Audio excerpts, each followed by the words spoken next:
Assalamualaikum warahmatullahi wabarakatuh.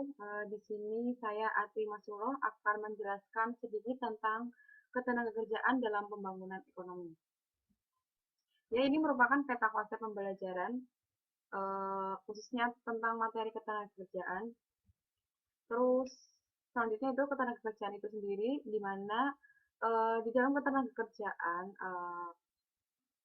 saya akan mengulas sedikit tentang apa itu penduduk Indonesia, yaitu semua orang yang berdomisili di wilayah geografis Republik Indonesia selama 6 bulan atau lebih dan atau mereka yang berdomisili kurang dari 6 bulan tetapi bertujuan untuk menetap, tidak untuk berpindah-pindah. Kemudian ada dua kategori usia kerja, yaitu ada angkatan kerja dan bukan angkatan kerja. Angkatan kerja itu sendiri adalah penduduk usia produktif yang berusia 15 sampai 64 tahun yang sudah mempunyai pekerjaan tetapi sementara tidak bekerja maupun yang sedang aktif mencari pekerjaan. Terus yang kedua yaitu bukan angkatan kerja.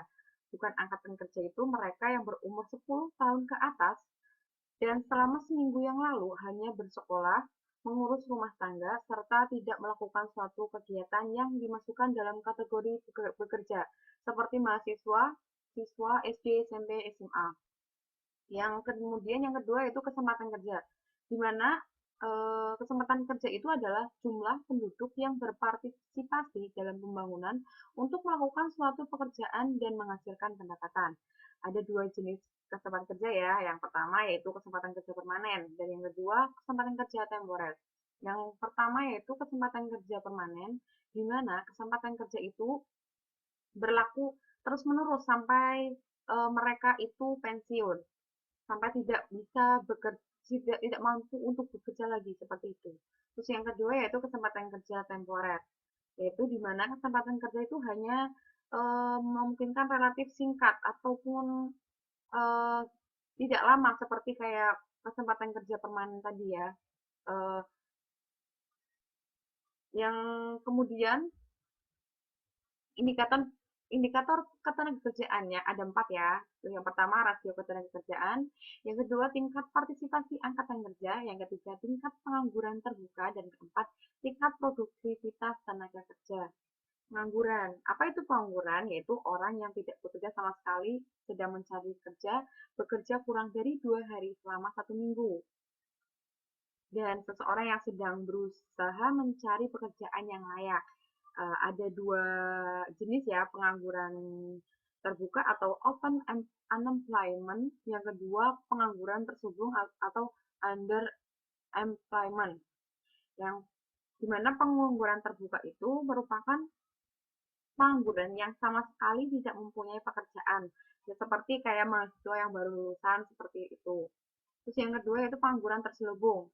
Pengangguran yang terlalu banyak tenaga kerja untuk satu jenis pekerjaan, padahal dengan mengurangi tenaga kerja tersebut sampai jumlah tertentu tidak diimbangi dengan jumlah produksi.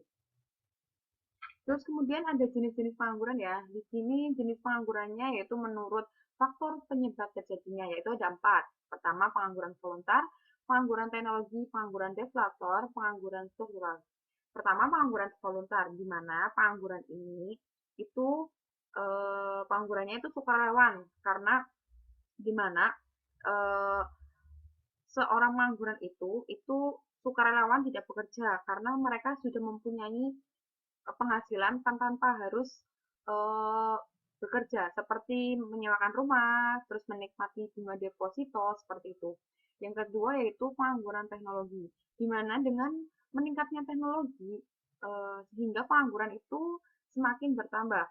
Yang ketiga yaitu pengangguran deflator, ya di mana yaitu pengangguran itu karena tidak tersedianya lapangan kerja karena tenaga kerja itu melebihi lapangan pekerjaan. Terus yang selanjutnya itu pengangguran struktural, di mana pengangguran ini karena perubahan struktur ekonomi, di mana struktur pertanian dirubah menjadi struktur industri. Di sini ada juga penyebab pengangguran. Yang pertama, demografis dengan jumlah dan komposisi angkatan kerja yang besar, yang kedua ketimpangan pendapatan, yang ketiga kemiskinan, dan yang keempat pertumbuhan ekonomi yang jumlahnya jauh lebih kecil daripada pertumbuhan kerja seperti itu. Di sini ada pembangunan ekonomi ya, penanggulangan ekonomi di mana yaitu pendapatan total dan pendapatan per kapita dengan memperhitungkan adanya pertambahan penduduk dan disertai dengan perubahan fundamental dalam struktur ekonomi. Kemudian ada indikator pembangunan yang ada dua ya. Yang pertama indikator ekonomi, yang kedua indikator sosial. Indikator ekonomi ada laju pertumbuhan ekonomi, ada produk nasional bruto per kapita, seperti itu. Yang selanjutnya itu indikator sosial, di mana ada indeks pembangunan manusia atau Human Development Index atau HDI. Yang kedua yaitu indeks mutu hidup atau Physical Quality Life Index atau PQLI. Ya, ada masalah pembangunan ya di sini. Ada 4, kemiskinan, ketimpangan dalam distribusi pendapatan, terus pengangguran, terus inflasi. Inflasi itu sendiri yaitu meningkatnya harga-harga yang terus-menerus tanpa ada eh, penurunan harga dari itu, seperti itu. Ya, kemudian ada hambatan dalam pembangunan. Yang pertama yaitu perkembangan penduduk yang tinggi dan dengan pendidikan yang rendah. Terus yang kedua, perekonomian yang bersifat dualistik. Yang ketiga, pembentukan modal yang rendah. Dan struktur ekonomi yang didominasi ekspor bahan mentah. Kemudian proses sebab akibat kumulatif. Pertumbuhan ekonomi itu merupakan peningkatan pendapatan tanpa mengaitnya dengan tingkat pertambahan penduduk. Ada juga faktor-faktor yang mempengaruhi, ada dua faktor ya, ada faktor ekonomi dan faktor non-ekonomi. Faktor ekonomi yaitu sumber daya, akumulasi modal, organisasi, kemajuan. Ada faktor non-ekonomi yaitu manusia, sosial, budaya, administratif, dan politik. Ya, di sini ini merupakan eh, cara untuk mengukur laju pertumbuhan ekonomi. Ada cara tahunan yang ini. Kalau yang ini itu cara rata-rata setiap tahunnya. Dan ini cara-cara compounding faktor.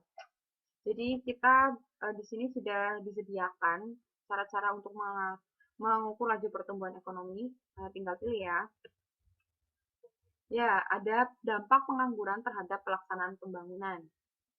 Ada pendapatan nasional menurun, pendapatan per kapita masyarakat rendah, produktivitas tenaga kerja rendah, upah yang rendah, investasi dan pembentukan modal yang rendah, seperti itu. Mungkin yang itu yang bisa saya sampaikan, kurang dan lebihnya saya mohon maaf.